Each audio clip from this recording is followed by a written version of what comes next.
Yeah, we live. Wow. We live. Finally got it all set up where, you know what I'm saying? We don't got to do it 1,000 times. Wave to the camera. Hello, hello, hello. What? Hi.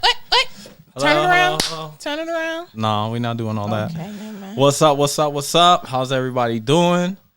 We got you on the split screen. These are our little warm-ups. I guess we've been calling them the outtakes. Correct. Good What's stuff. up, what's up, what's up, everybody? How's everybody been? How's business? How's life? How's work? How's everything with you? It's going. It's moving. going? It's for me getting into my busy season. Been a little bit stressed out. Okay. It's showing up on me physically.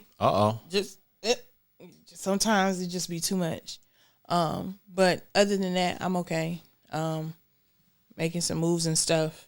Okay. Outside of my 9 to 5. Nice. That I think are definitely going to change some things for my immediate future. Make some more monies. So monies. That's Monies. it. I'm trying to be like you. Dividends. Trying to be like you. Be careful what you wish for. I'm just looking. Pinky ring. That's it. Okay. I'm just trying to. Okay. Pinky ring. Slap them. I think. Silly. Okay. I think you must be wanting to go jewelry shopping. Jury. You want some jewelry? How do you in say? your life? How do you say it? I say jury. You a lie. I say You jury. is a whole lie. I say jury. Get your jury box. Yes. You say jury. That's not what you say. That's what I say. You're lying. No, ma'am. Tell So, we are here, Blackwall Podcast. We're here for the outtakes, warming it up. Got my macchiato. Hello, hello, hello. How's everybody doing? And you ready to get into it?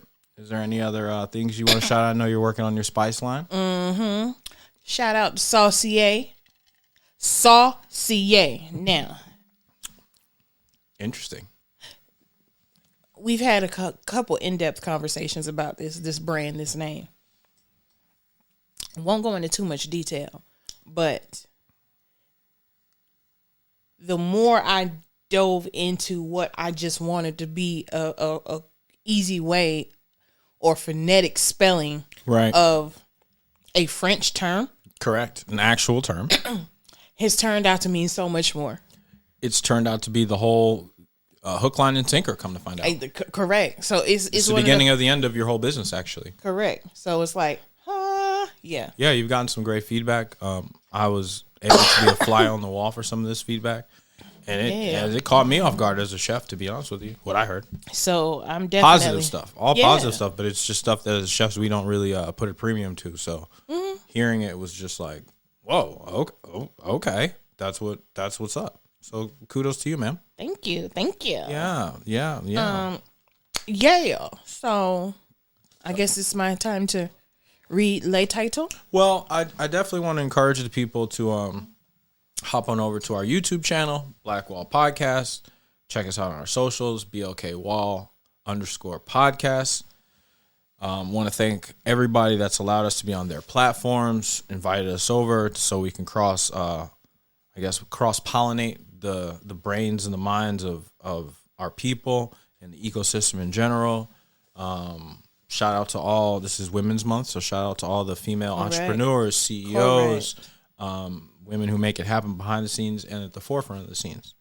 As someone with 3 daughters, I want to see more equity and equitable distribution of corporate power and ownership with women as we move forward in the next years, decades, and centuries. So that's just my little 1-2-1-2 about that. Okay. And as someone who has a female CEO for a company that I'm a partner in, you, CEO Fearse, I want to thank you for your leadership and taking the blows and, making it over the adversities that us men don't have any clue about. So that's my little 1-2-1-2. Then I'll get started. All right. So today's topic. Sure. What is it? I'm interested. It is a sailor ain't skilled. You say ain't. A sailor ain't skilled until you survive rough seas. Yeah. And now, shout out to La Russell. That's actually a lyric from one of his songs. I don't have the exact song off the top. I'll find out, but that really resonated with me when I heard it, and when we were doing the little outlining the topics for the show. Right. That one really caught me and really was like, yeah, because it all sounds great when it's going good. It all works when it's going good. Right. And when we're making money and the ideas are flowing and the deals are coming in, you don't have a chance to really notice the little flaws, right? Like the little waste of money or the little waste of time or the, whatever. When the rough seas come, that's when we really get to see what our ship is built. Correct. We get to, those little cracks, they become bigger cracks. Correct. And they can capsize your boat, and they let in water, and continue to go off with the metaphor if you'd like. But I think a lot of times what we're scared of and what we plan for in business is for your business not to be successful. Right? Yeah. So a lot of times we're all, we're going to launch it and it's not going to be successful. Let me tell you, one of the worst problems you can have as someone who started multiple businesses, both failures and successes, is when your business is more successful than you could have imagined when you started it. That creates a whole set of problems. So, and I'm going to say this because I've been guilty of it too. I think that sometimes when you start a business, a new venture, call it a new job, an experience, what you have a tendency to do is shortchange your mile markers. And what I mean by that is, like, for me, is, I want to have so many orders that I become overwhelmed. We don't naturally think like that. I think what we do to trick ourselves into thinking that, it's a possibility, it might not go your way, is we'll just do something like, I just want to be able to launch the website and I'll be happy. Truthfully, that's a lie. That's a lie. You don't just want to do that. You want your business to blow up. You want it to be more than. You want your business to be so successful that other businesses notice yours and are now questioning whether or not they should acquire or purchase your business. That's the kind of problems you want to have. Not small issues like, I just want to launch the site. I just want to make it through the day. I just want to. And like I say, I'm not knocking anybody because we all have been guilty of it. But sometimes you have to be able to check in with yourself and make sure this doesn't become a habit. You know what I mean? Because at the end of the day, you innately don't teach yourself to survive. You teach yourself to tread lightly. Correct. And I think that's something that I don't want to say most of us are guilty of, but definitely a majority of people who are starting out are. You know what I'm saying? Like, we're coming from a consumer mindset, right? Just in general, inherently, right? So we're coming from a place of our parents go to work to provide. Right. The things that they provide us are the things that we consume. We then go to school. We pretty much learn to copy within a certain variance their template. When you break outside that template, you're now in a spot that nobody really knows. Correct. Now that nobody knows it, they're just going to give you the far-fetched tales that they've heard from the voyage of the sea. Right. Right. No one's actually sailed it. No one's actually done it. They're just telling you the horror stories of what they heard or the glory stories of the people who never come back. Right. That's pretty much where we most of us are at. Now, I think unfortunately, the way it kind of goes is that we get along the road of life and we become old enough where we get afraid to keep failing. Like when you're a kid, you do. Babies aren't afraid to fall, right? That's how there's no, I'm scared to fall 10 times today, so I'm not going to learn to walk. They're trying to push that boundary every single day. As we get older, we lose that. Unless we sharpen that skill, right? So that's where this quote came to me in once again, shout out LaRussell, is because avoiding the rough seas in business or in matters of growth is just a great way to never get your boat out the dock. Correct. It's a great way to never test your boat. Never progress. Okay? Most people, and I'm going to go ahead and say it, and I don't fucking care whether they like it or not, most people spend most of their life on the dock building their boat. Agreed. That's what they do, right? So if you're spending most of your time building your dock, it's easy to convince yourself and your friends that you have over for the boat party in the wharf, you know what I'm saying, in the confines of the safety of this little marina. Mm-hmm. It's easy to convince everyone this is great, right? We won't really find out how good this thing is until we hit some problems. Correct. Like that's just the nature of the beast here. So trying to build your financial boat or your family's financial raft, however you want to look at it, and try to navigate this thing without hitting any rough seas, to me just seems a little bit of a fallacy. Like, how do we know what we got? And that's not how most people operate. It's just not. You're right. It's not. But, I mean, truth be told, it's safe.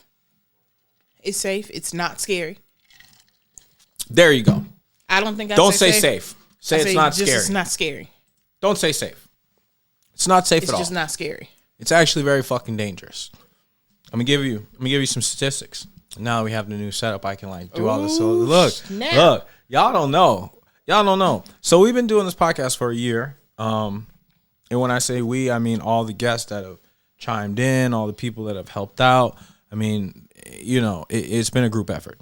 But as time goes on, you get new equipment, you learn new things, you see different podcasts, you see different camera angles. So we've invested. We continue to invest in our product. I guess it's just a microcosm of how I believe in doing business. I'm trying to always, you know, get to the next stage. My shit might look raggedy when I start, but the progression is what we're here for. Hence the rough seas. So they say, and when I say they, I just looked up some generic statistics, and so I don't want to be quoted here, but I think this is probably roughly right. They say the failure rate of startup businesses is currently 90%. Okay?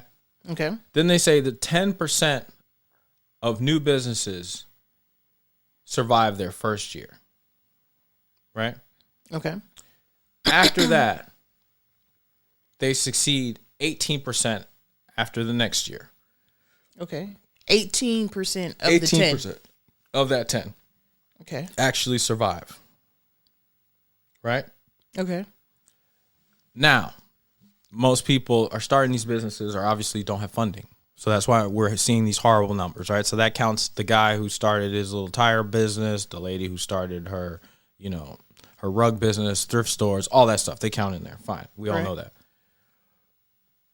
30% of startups that are backed, right, by capital, venture capital, end up failing.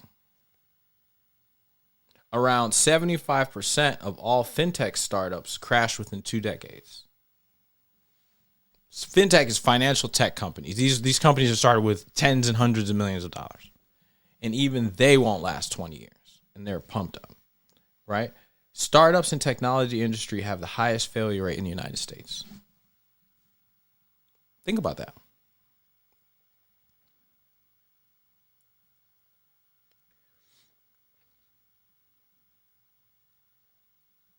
Does it offer any information? And excuse me, I got that wrong. Mm-hmm. In the first year, 10% fail. 10% fail. Right? Gotcha. Okay. 90% of startups fail over time. 10% fail in the first year. Look, they have it broken down for a beautiful chart that I'll include in the little thing. 90% fail over 10% time. 10% in the first year. Second year, it looks like it's around 20%. Within 5 years, it's 50%. Within 15 years, it's 75%. So, out of 100 businesses, 10 won't make it past the first year. Oh, yeah, not even close. All right, so now we're down to 90. Mm-hmm. Then out of that 90, another 20%, you said won't make it past, what, year 2? Won't make it past 2 years. Won't make it past 2 years. So what's that? Now we're down to 70. If that was 20% of 100. Well, the people who started from the beginning, but I mean, we can all just end it at 10 years. Over 60% of them are going to fail. So now we're talking, but think about the context. You say 10 years, but we're talking about generational wealth building. Ooh, 10 years is not even. This is where you and I would disagree. Talk to me. Because if people don't have the insight to see their business being successful, how dare they have the insight to go, I am doing this for my kids.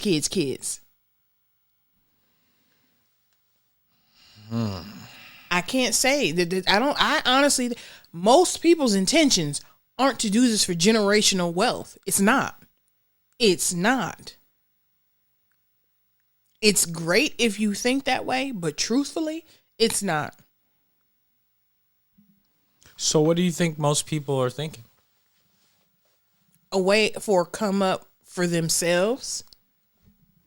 For how long? Moment. I call it 5 to 10 years max. All right. So you got 50% shot. Truthfully, 5 to 10 years max. So there, I think for you answering me that question, because obviously I didn't get that. That's it. That's why they don't start. Because at best they have a 50% shot. In their job, all they got to do is show up and not get fired. You got 100% chance of getting paid for a job you do in mediocrity, truthfully. Yeah. You got 100% chance of getting paid versus putting all your efforts. All of your efforts. 100% plus some tears and blood. 100% plus what you don't have. So you're gonna be in deficit. Plus some skin. Tell the truth. You're gonna be in deficit. Correct. Putting 100% into that. Putting all your efforts past the no, because you're gonna get a whole lot of no's. Your ego, people talking shit, all that stuff, all and that fun stuff. making that successful. Truthfully, like, I know why. This does not say I agree with. I know why. Excuse me. People are comfortable with that. Because like I said, it's not that it's safe. It's just not scary. Right. I can doggy paddle in 3 feet all day. It's safe. That don't mean I know how to swim. Yeah. I can't know how to swim unless I'm in water that I can't stand up in. Right. 3 feet is safe. Yeah. It's not scary. Yeah. You could practice your stroke. I can know how to swim in 12 feet and it still be scary. Right. But I've survived it. Most people don't know how to stop pussyfooting in whatever it is they want to be in. I wonder what the incentive is, though. See, for me, and this is where I guess I'm gonna get all Pisces on them. Shout out to all the Pisces season. Sure is. I think my biggest question is, and I guess no one thinks about this, is how does the sailor even find himself or herself in the rough seas? It's the pursuit of something, right? We're out here and we get caught in this storm because we're pursuing something. Sometimes it's the pursuit. Sometimes you make a wrong turn and get lost. Okay, talk about it, sister. Talk to me. I think when you pursue it, you expect it in a capacity you kind of mentally brace yourself for something, But when you get in it and have no other option but to focus on surviving in it, you have a different... Your need to survive, your will to survive is going to outweigh anything else, anything and everything else. So I think in matters of business, when you jump into it and you get hit with the somebody has sent you some letter saying they need this, and this. Well, I need this form. I didn't get it. Right. Or I need an extra $2,000 because you did it a day past the deadline. Right. Or I needed you have no choice. Like, your will to get beyond that point is all you see. Yeah. That's it. I know for a fact that you've had experiences like that. It's also a matter of survival. And I think that's what everybody see. Look, man, my definition and my idea of survival is very different than the average person. Correct. Okay. I don't use the normal social cues and excuses that most people use. I'm very clear on the fact that what I experienced at the points where my mother and others around me who have totally believed and drank the Kool-Aid, so to speak, right? Who have done it the right way. I've seen the way the system has taken advantage of them. Correct. I've seen the way that the rules, decade after decade, year after year, election after election, consistently get moved towards benefit of corporate America. I'll give everybody a brief linchpin history lesson. There was a point when the Supreme Court decided that corporations have the same rights as people. This was in the 2000s. I'll look it up when I have time, because once again I have fancy equipment now. But anyways, that's neither here nor there. When I saw that decision being made, I was either a teenager or I was in my early 20s. When I saw that decision being made, I realized that there is now a point of no return, right? It's no longer about right or wrong. This is about profitable and non-profitable. Okay?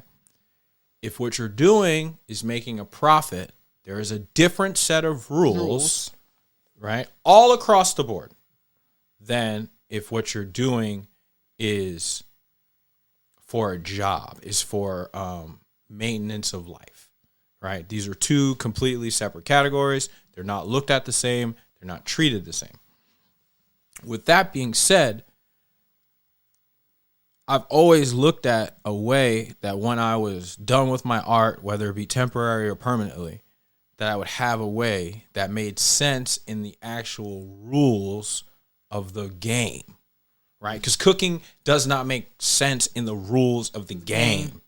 You're spending too much time doing something that you're not getting paid enough money to do. That's a rich man's game, okay? People who dedicate their life into cooking used to be rich kids who had trust funds and who did not feel like playing the game, didn't feel like doing college, didn't do that. So their parents sent them off to do go cook in Europe, go cook here, do that. Then they came back and they were a chef. They always came from money.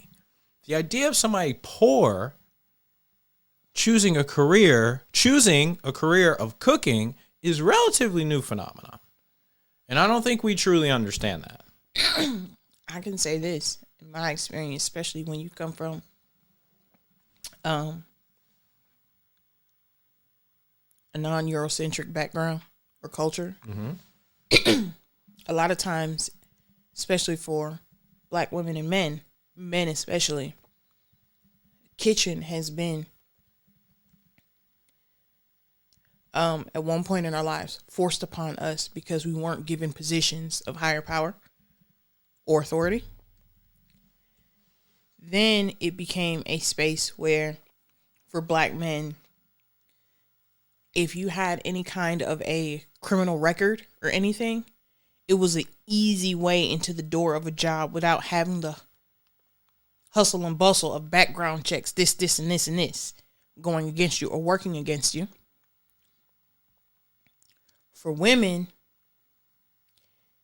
a lot of times it was automatically assumed to be an easy role because we were thought of this motherly type of figure. Okay. So naturally, she would want to work in the kitchen and this and this. And then for us, we would get into the kitchen and we would automatically be told that we can't work on a savory, fast-paced, more aggressive side. So they throw us on pastries or salads, hors d'oeuvres. So how are you able to prove that your ship was built for the more aggressive, faster-paced hotline?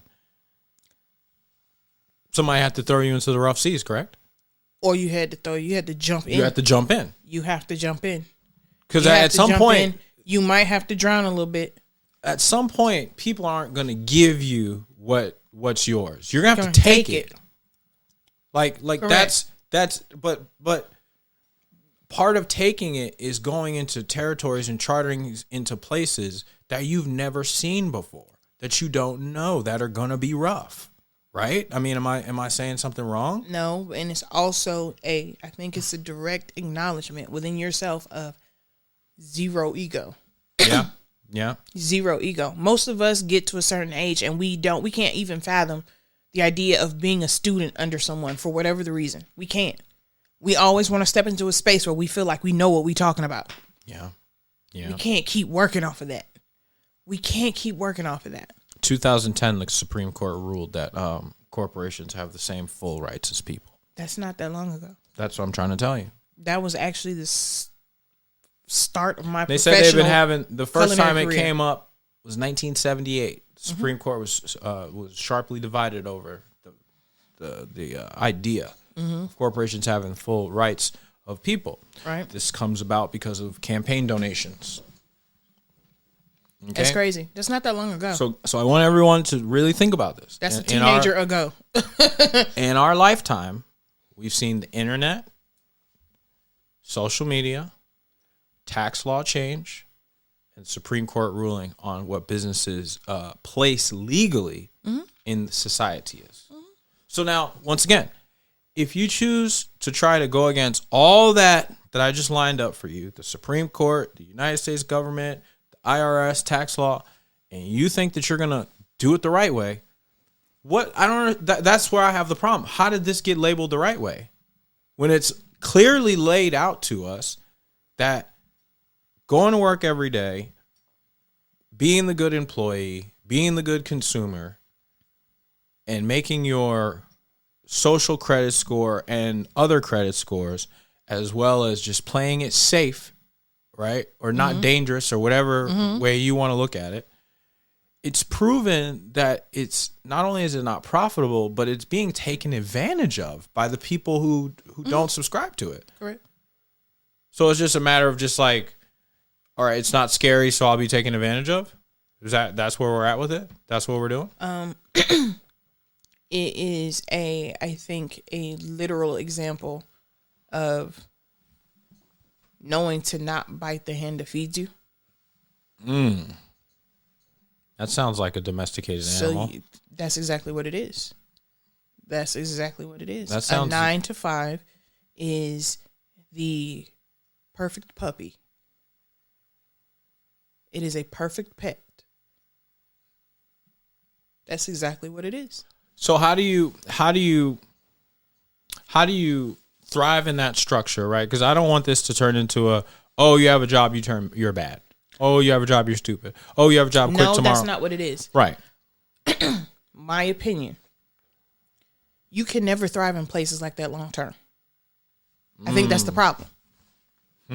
We've been pushed to believe that longevity in these places are going to be the thing that gets us to a point of survival, a place of wealth. You know, we're no longer surviving, we're living. We're enjoying our lives. I know of people who have been at companies and jobs for 30 plus years.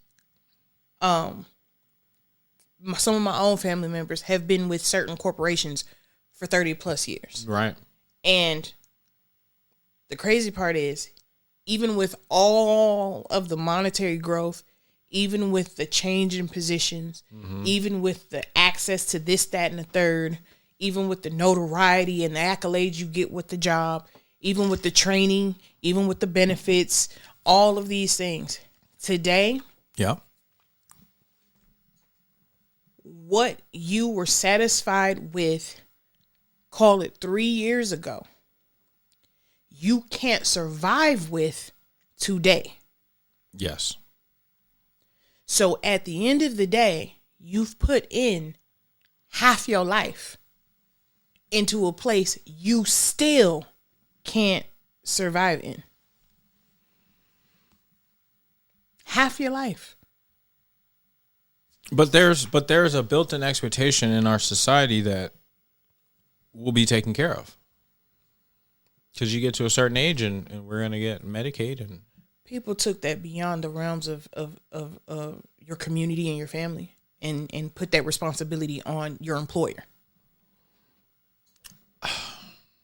Okay, so let's go ahead and, because I just thought of something. Mm-hmm. If we're saying, call it 50% of companies don't last 20 years, just being generous, even though we just read the statistics, and we know it's more than that. Just fuck it. Correct. 50%. Correct. How is it that most people's goal is to draw a paycheck from a corporation for over the expectation or the lifespan that's allotted? Okay. You see what I'm saying? So it's not like you come from a pension state, do you not? And yes, I was born in New York. Absolutely. There you have it. There you have it. At the end of the blood, sweat, tears, skin, broken bones, all of this sacrifice. Correct. You are taken care of. Yeah, but hold up. This goes exactly to my point. This is why I love this conversation. Yes, I'm from New York. Same thing with the people in California say the thing. There is a reason why these states and these cities in these states have now been run into the fucking ground. And they're losing population. Yeah. Okay. New York is losing net population year for year. We here in Atlanta are traffic is telling me that we are gaining population year for year. But let's look at... So how sustainable is that? Let's look at the demographics, though, right? Let's look at the people that are older than you. Your age and up. Those people that they are losing are coming down here with their pensions. It's been proven.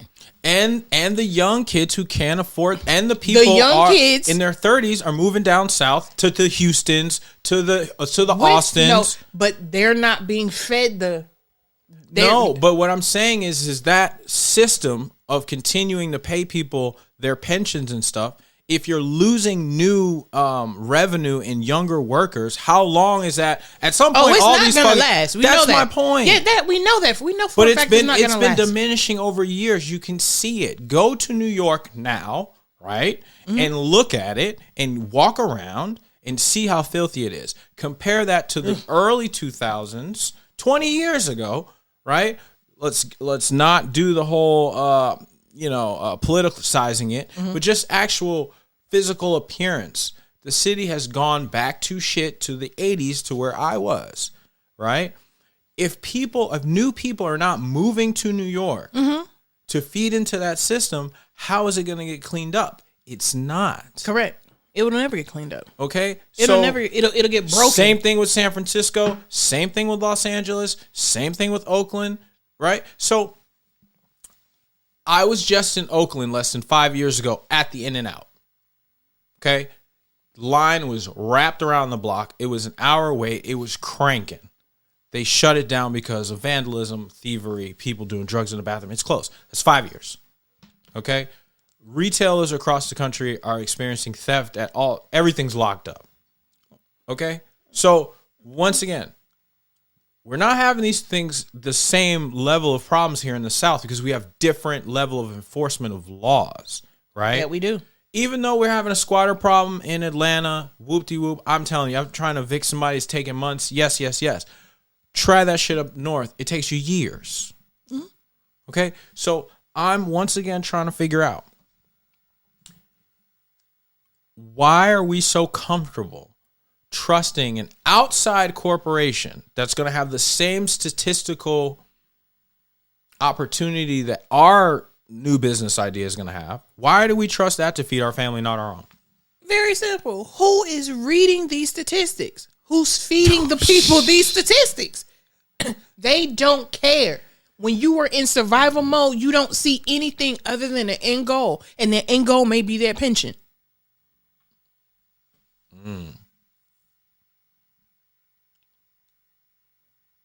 I know I got to get 30 years in and I'm good. Fuck everything else. So we doing financial prison sentences. That's exactly what it is. We doing financial prison sentences. That's exactly what it is. Okay. Hey, if you're okay with it, I'm okay with it. I'm going to tell you the truth. Listen to me. You talking about a financial prison sentence. I know one thing I know I don't have the ability to do, and as much as I love children, I feel for the people who today are teachers, especially in places like New York, especially in these pension states. Man, fuck them teachers.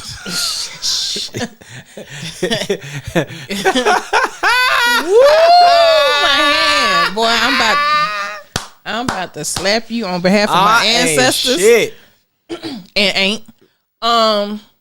But what you have to endure and go through on a day-to-day basis from lack of support, from the children you're psychologically feeding, emotionally feeding, mentally feeding, because their parents ain't shit.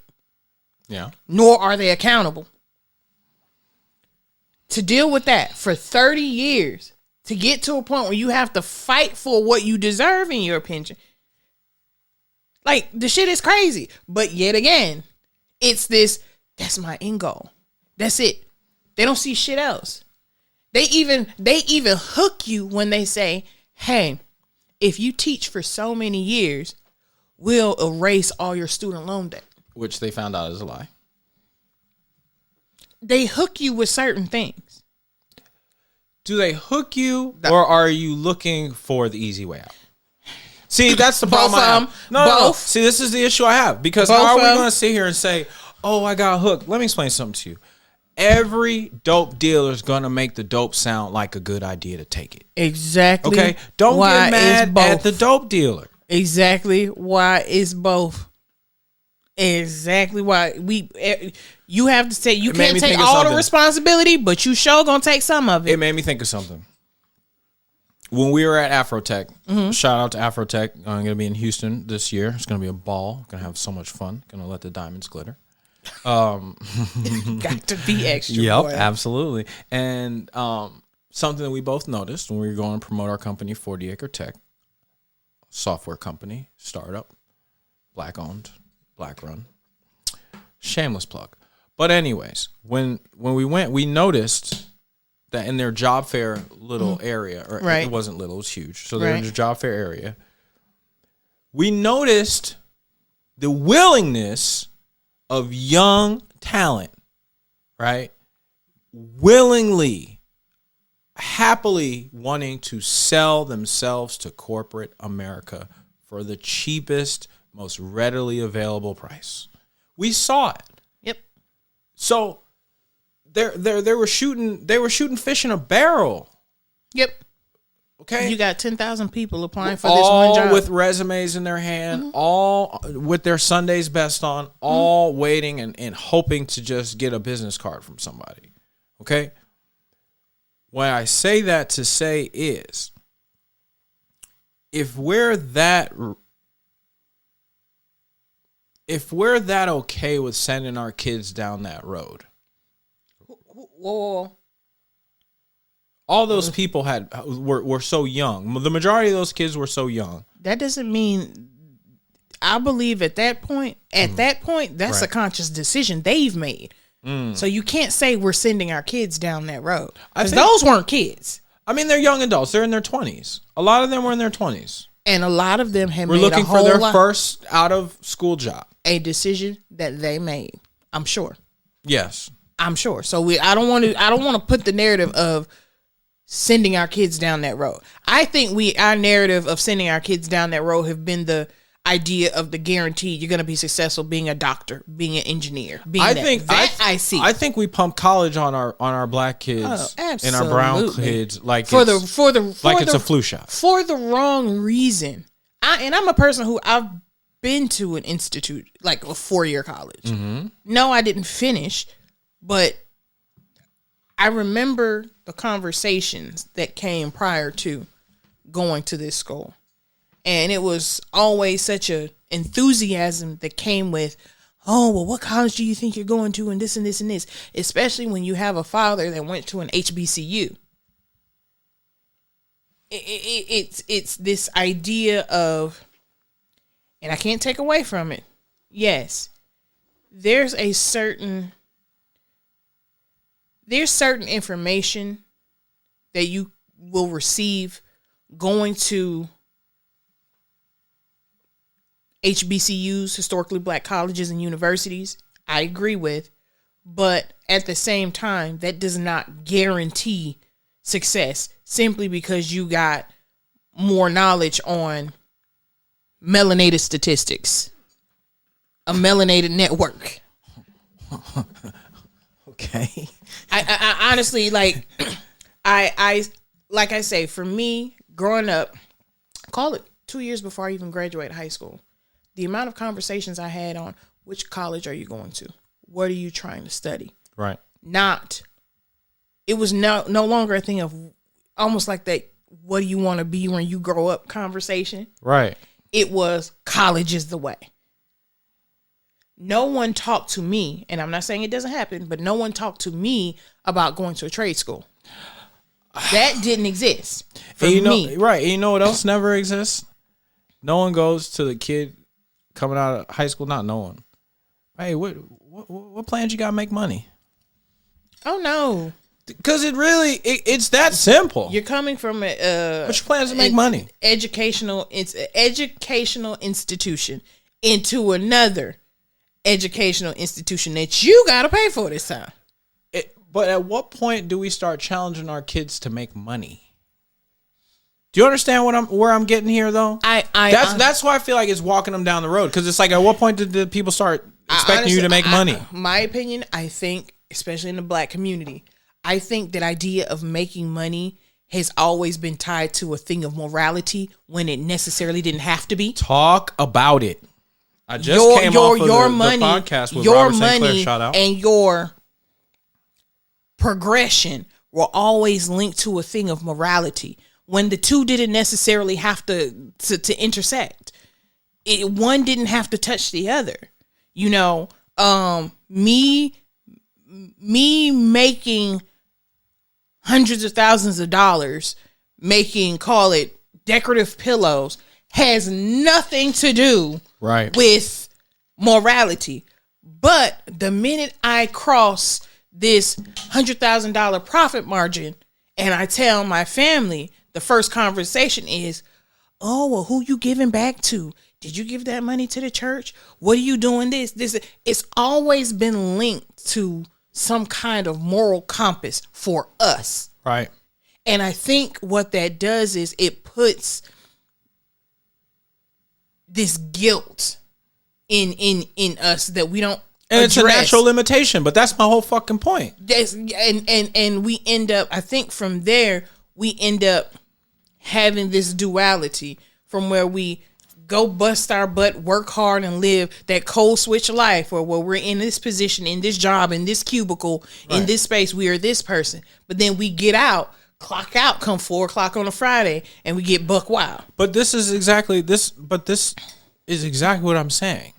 You're spending 30 years building a ship or a boat, and you're saying, when I retire, I'm going to take this thing out on the seas, and we're going to sail the world, baby. Mm-hmm. Calm, smooth 30 seas. years goes by, and you finally put it in the water. You don't know what you've really spent 30 years building because you've never put it in the water. Mm-hmm. In the minute you hit rough seas, what are you going to do? And that's what I'm saying. This idea that, okay,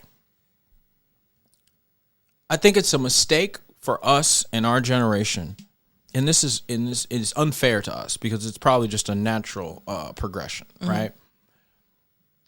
Is that we hope to have the life our parents had, or at least the opportunities our parents had, right? Mm-hmm. So we're kind of like, okay, well, if mom did this, dad did this, if I give kind of equal amount of effort, I should get relatively similar results. Mm-hmm. I'm here to tell you something, guys. The world we live in, we're not going to get anywhere near the same fucking results, okay? the rules, the laws, the interpretation of these things are completely different than what our parents were raised in. Okay? We actually, if you're in my generation, right, raised in the 80s, call it even late 70s to the 80s somewhere, and maybe even the early 90s.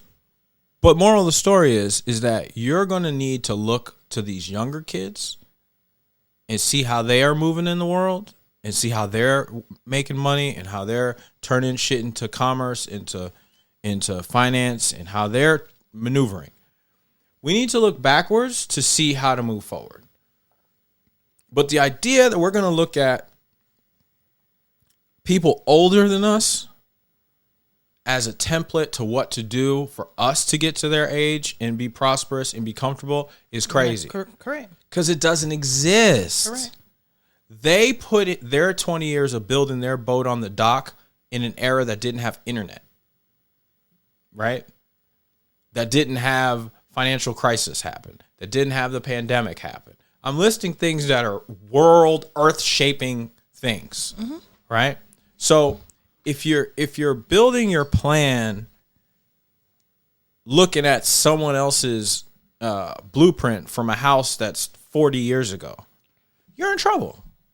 I agree. You're in trouble. And I think that's what I'm saying. We've been fed, and we're refusing to look at what's right in front of us as a generation. But I think that what you just called a blueprint, at some point, you got to stop looking at it as a blueprint and just start looking at it as a reference. And I think sometimes people want the glory that comes with looking at things as a blueprint versus a reference. And I think that causes issues, problems.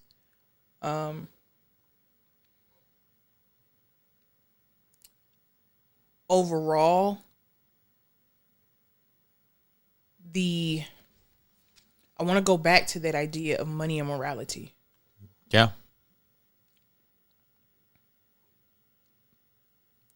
For me, and I know for you, it's blurry. Yeah, we never it's want very to be blurry. We never want to be put in a position where we feel like we are quote unquote playing God. That's not who we are naturally. But what I do notice is that people will take their expectations, their experiences, their baggage, trauma, unfulfilled desires, if you will, and place that on you. Yeah. Link some moral compass code to that and attempt to guilt trip you into only reaching this platform versus that one. That is, I think, a huge problem in our community. And when you come from that narrative or notion of being able to survive rough seas, you really don't even get the opportunity to test it because you have these different... I think our people really look at rough seas a lot as like, God be please my mom's soul, but that kind of single mom, I make it happen. My ship is tested in that. I'm gonna make it happen. I'm gonna pull it together. I think I want us to evolve past that. I don't think that's a sign of strength. Okay. You understand? At one we point, wear it as like a badge of honor. Right. But it's not a strength. But it was at one point. Correct. I think we are beyond that point. But and here, no we're one's using old people's fucking blueprint. Correct. We're no longer... How is that a strength? It's definitely not. We need to be looking at these things as a reference, not a blueprint. Like it's like we're refusing to use the tools, information, and knowledge, right? Because knowledge comes from wisdom and experience, right? Mm-hmm. Information anyone can get. Right here on the computer, you can get some information. That's very different than the sailor who's gone out there and survived the rough fucking seas. You can look up, hey, these waves are going to get up to 40 feet. I've never seen a 40-foot wave when there's nothing but water around me. Correct. Okay? Correct. So that's completely different. Why are we wearing the badge of honor in the limitation? Like, we're proud that we know how to operate with the tether. Does that make sense? Because we just have the knowledge of everything, not the experience nor the wisdom. That's it. We know about it. Because then the last episode you and I did together, we discussed the conversation, the cocktail conversations. Correct. But the people, okay, so to catch everybody up, we recorded 2 episodes, right? Mm-hmm. The audio SD card is fucked up. So really, they've never heard this conversation, right? There's a version of this that's just muted me and you just blah, blah, blah, because all the new equipment guys, I had to learn how to use it. And for some reason, the audio, whatever, don't bore the people. So let's catch them up. Cocktail conversation. What I said at one point was that I feel like when I'm out and about, because I have social anxiety and I'm awkward and I just, keep it real. You? Yes, me. And that's why I just shut your camera off. So, yeah. So essentially, what I'm talking about is that I feel like there's moments when I'm going out and I'm trying and I'm talking to people about my real life, right? Like who I actually am, what I actually do, my life experiences. And they look at me like you're full of shit, right? They look at me like you're absolutely lying. And then they follow up with what they believe is their version of the appropriate lie that they're supposed to tell. So I'm a real estate investor. They automatically they have a company that they're starting up. They have a business idea or something, and they're going to talk me through it, right? Like it's operational, though. They're going to talk me through this idea like this shit is doing numbers today. But that's kind of that's like this introductory version of you measuring yourself up to a person. But they do it, and then now look, this is where it becomes cocktail conversation. Oh, what do you do? Right. So but let's keep it real. They're only doing that because they think I sell drugs. No, if we're going to talk about it, we're going to talk about it. They're asking me this because they think I sell drugs. So therefore, they're like trying to catch me and they think I'm going to say, I do construction or computers, right? So when I say something different in the way that I actually talk is very different than the way that I look. Where they get confused, okay? So they're asking me these questions. I'm giving them my real life answer. They're giving me their rehearsed cocktail party response, their projection, right? Peacocking. I'm taking them serious because I don't know all these social cues. And I don't know that world, right? I'm coming from, we're in the apartments, and you said you have something, and I brought this money, and if you don't have it, we're going to have a fucking problem. Okay, friend, I love you. Bullshit. Okay, talk about it. So let me tell you how this really goes because I've seen it. Okay, shit. This is he in it. I'm looking at it. Get your camera, go. What he does is call it Camila from Cleveland sees this individual who is in a space that is assumed to be for professionals and people of a certain caliber. She sees this person walk in with sweatpants, a macchiato in one hand, a haircut that's 4 weeks old, tattoos on the face. And really, I can't say that she's assuming he sells drugs, but the problem is he's in a space and she can't put it in a box. So she's uncomfortable. She can't put this in a box. It don't say success, but then again, it do say success. Or maybe she's just, well, damn. Maybe my idea of what success looked like needs to change. Who knows? At the end of the day, she sees this individual who she can't digest.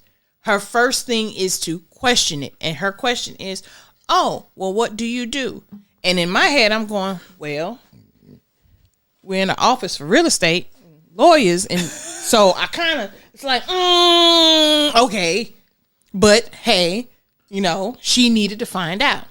In this particular case, your response, very dry.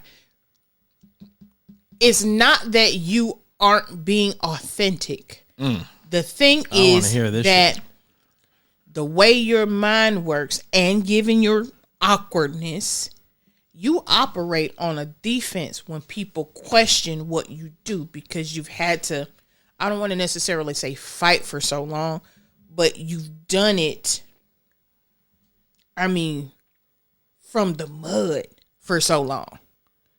You know what I'm saying? Yeah. And when people question you and you give them the truth in your very robotic, dry tone, as you do, as a matter of fact, as you do, and then they come back with something to attempt to relate to what you do. Yep. And by that time, that idea of relate, you've already shut down because you know that they did not get that shit absolutely out the mud. You know that. And I know how they looked at me when I walked in here. But so let's you know what? I like the fact that you brought up this specific instance. We're in a real estate lawyer's office here in Georgia. It's a lawyer closing state, so you have to have a lawyer to close on any real estate transactions, unless it's a quick claim. Whole nother conversation. But just to catch people up, we can't just go down to the county and file executed documents. It have to be a quick claim. It has to be notarized. It's the whole thing. Whatever. So this is an attorney closing. I'm the seller. Okay. This is my property that I'm choosing to liquidate for whatever reasons here in America. That makes me the fucking boss. I'm gonna stop you. I'm gonna be Miss So-and-so from Cleveland. Yes. Who is this 26-year-old looking something in here with these sweatpants on? Does he know where he is? He knows this is a lawyer's office, right? Son, come check this man out. You in here in your button up and he in here in sweatpants. These are the conversations that go on. Okay. Now, I believe back to the I believe what you're saying is true. Back to it. And I will admit, I never even thought about it. Never even thought about it that way. You don't. I'll be very honest with you. Thinking about what you're saying now changes how I feel. I think that I've gotten to the place in real estate where I'm desensitized. I no longer feel overwhelmed or lucky to be here. Mm-hmm. Okay? I belong here. And you deserve to feel that way. I've also feel that my humbleness and my need to stay under the radar has served me well, but it also creates opportunities and environments where people are getting beside themselves and they need to measure themselves when they speak to me. Okay? I say that, and I'm not even going to say respectfully because I don't mean it respectfully. I mean it actually very fucking aggressively. I think we know. Okay. When I say measure yourself, I mean be honest about the difference between how big your shadow is and how big you really are. And so when we're in these cocktail conversations, don't let my wolf's or my sheep's clothing, right, trick you. The question should not be, do I know where I'm at? It should be, who the fuck is this guy that has the comfortability and balls to wear this to the lawyer's office? Right? This is once again opportunity for you now to either go, what do you do for a living that gives you the opportunity to be somewhere where I'm dressed like a job interview and you're dressed like you just rolled out of bed and like kind of just showed up a little bit. What, like, there's got to be, you can't read the room of power here? Because I think just honestly in our community, we've always put so much emphasis on looking the part to be in the space versus doing the work to be in the space. Being in that lawyer's office. Now, like I say, he said we recorded the whole episode, sound didn't work, whatever. Me, I'm a visual learner. I walk into a space and I immediately start peeping the scene as far as how people look, how they're interacting with one another, what they have on, this, that, and the third. Right. I'm going to tell you what I saw. And he laughs at me all the time because this is the stuff, me and my creative mind, sometimes it'd be wandering. I don't know. Had the big dog the situation. Walk in. So it's 4 chairs and a table to the left. a desk that no one is sitting at. Like there's no receptionist, just a board, sign your name, A, B, C, and D. Then to the right, there's, call it 2 sofas or a love seat or whatever, 2 individual chairs, like a coffee bar or station, and then a refrigerator with drinks and snacks and stuff like that. Now, the 4 individuals sitting to the left.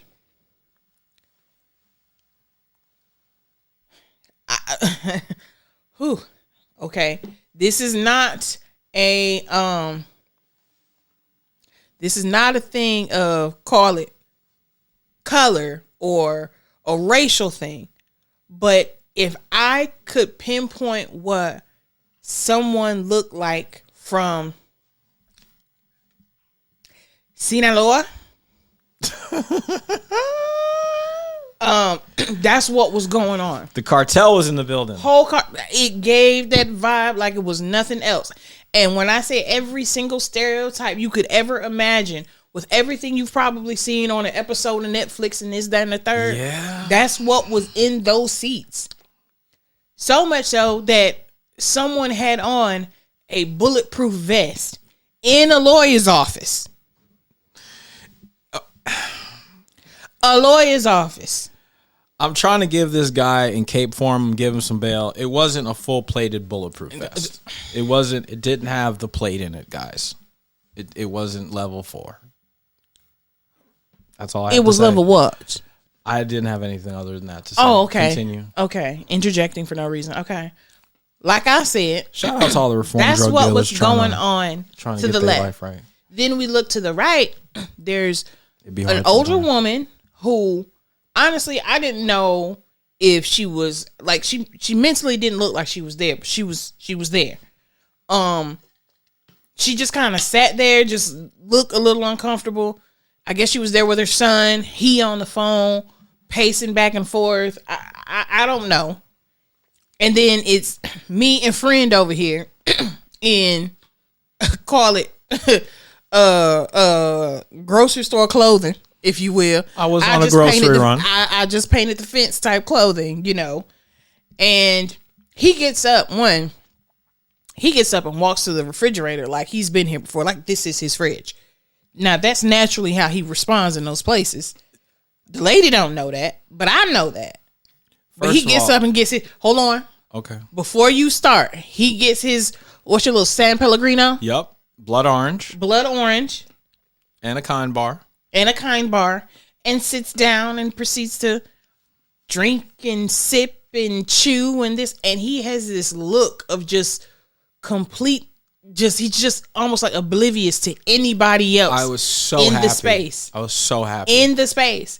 And I think when you walk into a space that has other people there and you look like you don't see them, you don't see what they have on, you don't see what they brought with them, you don't see what power they may possess, you don't see that, hey, they made it here too. Sometimes that makes people feel uncomfortable. And when they can't put you in that box, they proceed to ask questions. Then when they get the response they're not accustomed to, they then find a way to relate. So they can then justify themselves in being in that space. Does that make sense to you? I'm not saying it's right. No, it definitely makes sense from like I guess it's just like what's normal kind of scenario. And that ain't you. So I have to take that. I guess for me, the reality is that I would like to have the benefit of the doubt. Okay, I'm gonna give you perfect example. Old white man walks into same exact scenario with flannels, jeans, and boots. Mm-hmm. We're thinking, and I don't want to hear the bullshit from nobody listening to this fucking podcast because you're by yourself. So tell the goddamn truth, okay? We're thinking that white man got all the money.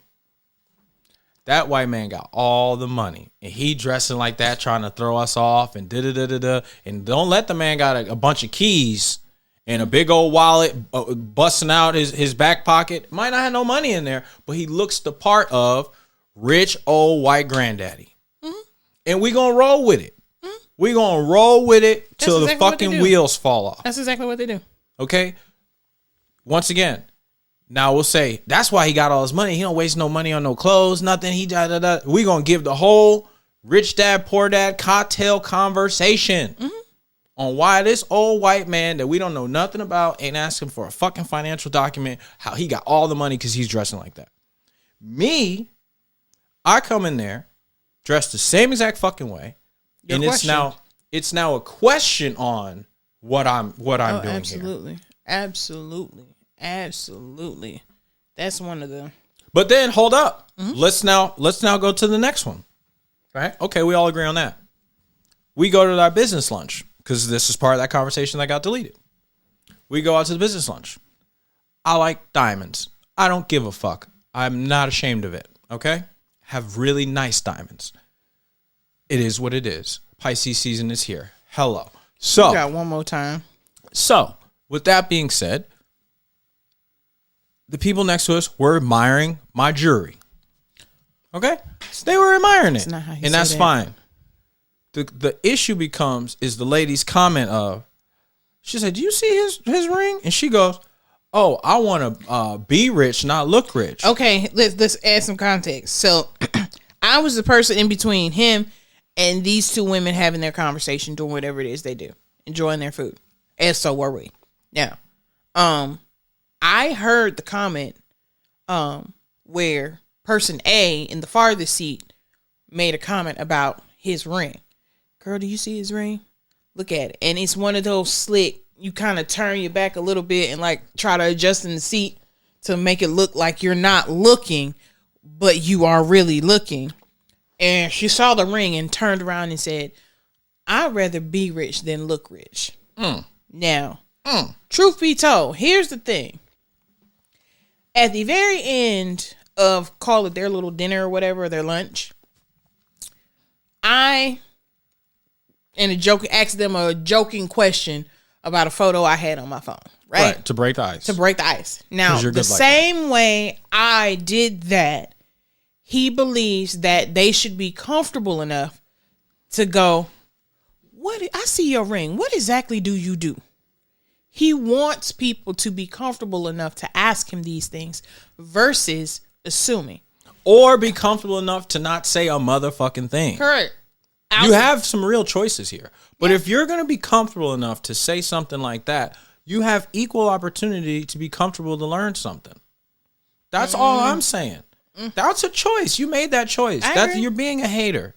You're being a hater. Yeah, it's not that like I say, I don't disagree with you in reference to them being that's what I'm saying is to bring it home is that you're damned if you do, you're damned if you don't. Correct. If you're a black business person or black investor or black entrepreneur. Well, you gotta be humble, but not too humble where it doesn't allow you to grow, but not so humble where it or not so unhumble that it overshadows the next person. And why are there only 5 applicable job titles that allow you to be wealthy? Like, okay, are you a doctor? Are you a lawyer? Are you a smart brother, right? Like science, math, smart brother, sister. Engineer, mathematician. Okay, cool. Mm-hmm. Or are you an influencer? Or are you an athlete? Or are you an entertainer? That's it. Anything outside of that, drugs, scammer. It's like, wait, what? Correct. So that's my issue is that if I'm in a lawyer's office dressed down with no jewelry, she's got an issue, right? Correct. If I'm out having a business like meal, I can't remember if we were dinner or lunch, to be honest with you. It was dinner.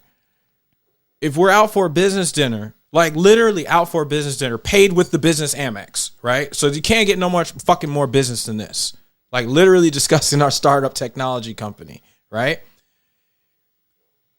There's an expectation or a question on the validity of my money. Correct. Even in dating, I've had women check and see if I really own property, because they've had exes who lie about this and lie. Let me explain something to you guys. It's real simple to find out if you're dating a real entrepreneur. Wait long enough. If he goes broke and y'all have to chill, like, hey, I can't do this because I'm doing this next project, it's a real entrepreneur. If the money never runs out, he's doing something illegal. It's not even like a question. All entrepreneurs have down cycles because we invest. Does that make sense? There has to be investment. I disagree. Talk about it, friend. You said all entrepreneurs. We know for a fact that all entrepreneurs don't necessarily invest in the capacity that you do. Some of them, like, you've done what you do, and this is not to diminish your team. You've done what you do by yourself for a long time. And what I mean is as far as you physically getting up, going to get the house, you putting the fence in the ground, you laying the tile on the floor, you painting the walls.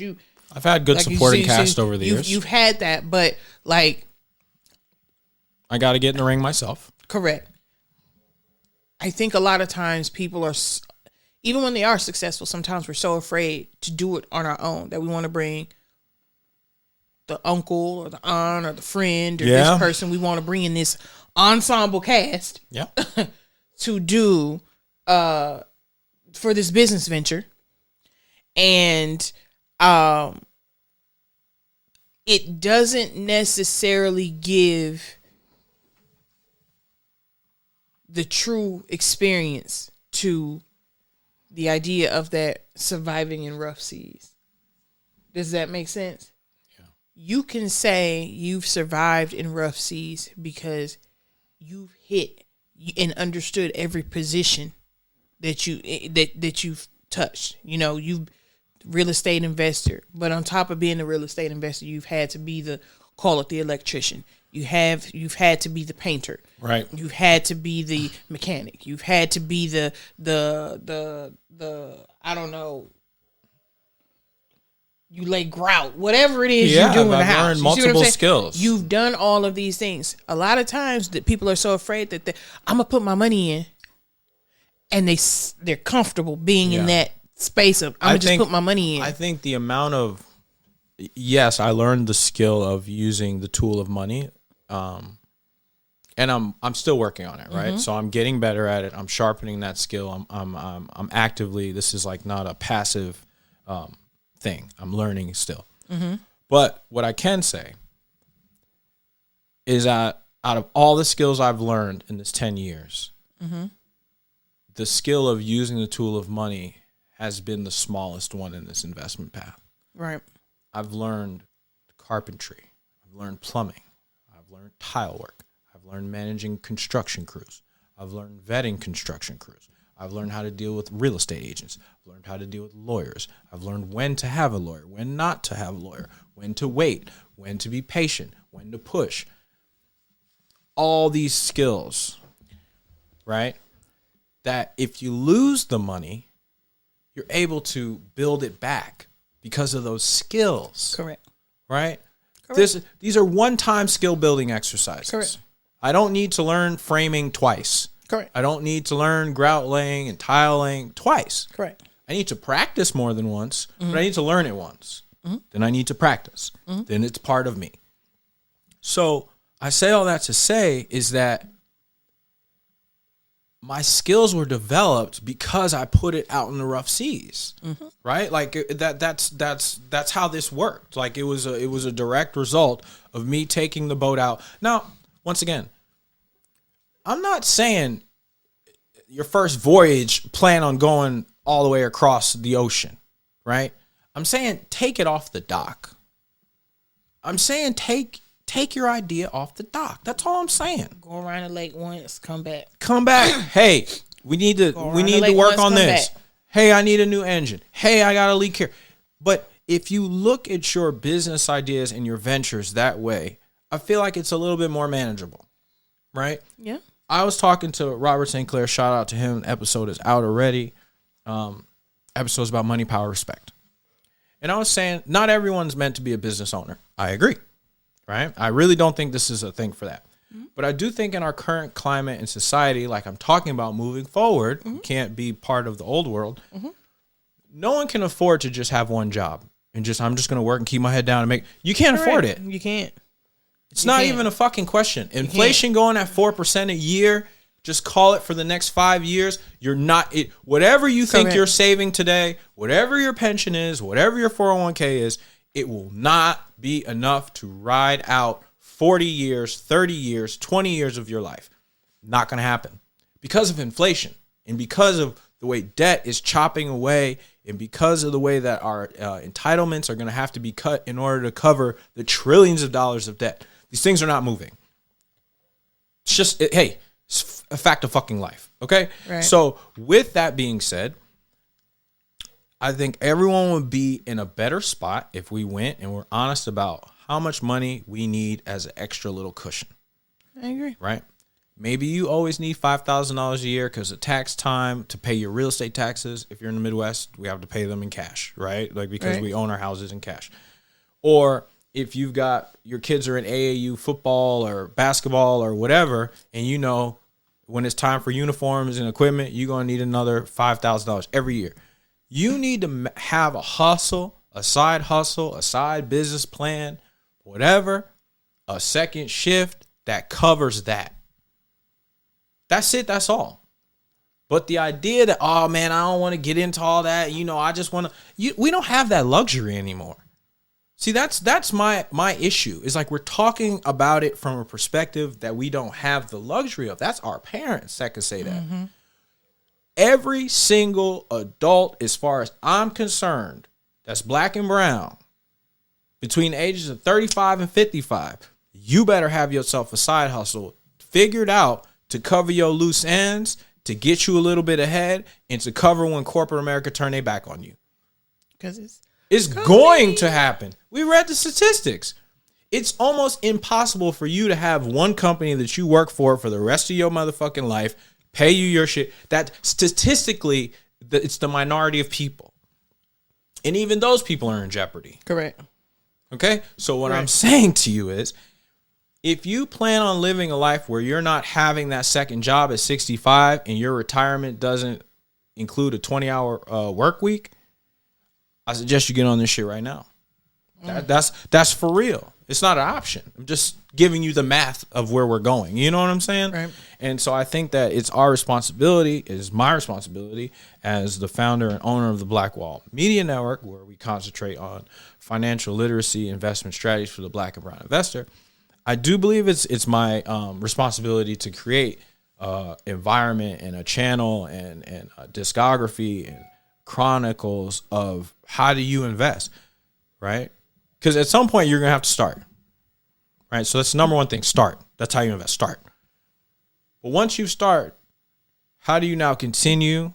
How do you pick yourself up from the failures? How do you brace yourself for the failures, right? This is what this podcast is here for. Because when you fail, you might not have anyone in your circle that you can talk to and pick you back up from your failure. Correct. That's what I experienced, right? And so when I started this podcast, I said I want to have a chronicle for people that you don't feel alone on the bumps and bruises on your way up. And so I hope that this podcast can really just help and give people some insight that when you're experiencing a quote unquote shipwreck, or your ship is letting in water, or you're finding that there's a part that's not built right, don't take it as a failure. Take it as that's what you needed to do to perfect your vessel. Your vessel. You know what I'm saying? And the only way to perfect your vessel is to take it out into rougher seas. Now, obviously, there's some seas that are too rough. No ship is going to survive. Mm-hmm. You learn that through discernment. But if we're only on placid ponds, and that's the only, that's rowboat. Okay? It's rowboat territory. You want your life to live like a rowboat? It's going to be as big as a fucking pond. You want your life to be as big as the ocean? You're going to have rough seas. Okay? I just want everyone to be clear about it and be honest about it. Anything you got? Nah. I think you pretty much nailed it right there. Yeah? Yeah. All right. Well, that's what it is. That's what it is. Everybody, once again, Stephen Lee. Hello. Thank you very much. Appreciate your time. your energy. Past guests, future guests, anybody who's given us 1 minute of your time, thank you.